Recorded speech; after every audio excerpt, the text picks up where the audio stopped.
If 30% of a number is 45, what is the 50% of that number? A, 15, B, 75, C, 90, D, 100. If this is an example of a question, we're talking about the value of n. First is to solve first the given equation, which is we're going to get the 30% of 45. Okay? Kapag nakuha mo na yung sagot dito, the value of n, then kukunin mo na ngayon yung 50%.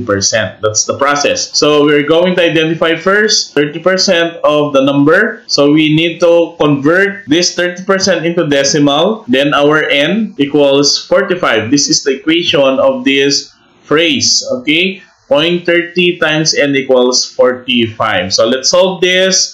0.30 times n.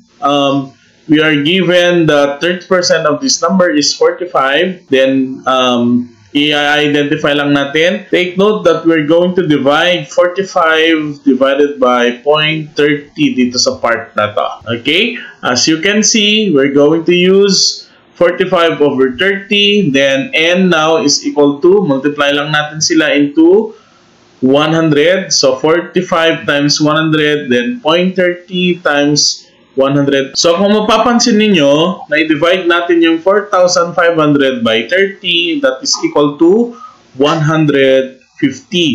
Then, sabi niya dito, we need to find 50% of this number. This is now the value of n, yung 150 natin.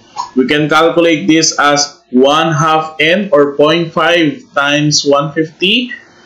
Okay, 0.50 times n, that's the value of n, 150. 0.50 times 150, we have 75 dito sa part na to. So, therefore, 50% of the number is 75. And then the answer is letter B po tayo. B is 75. Salamat, Talks. For more videos, see you to the next episode.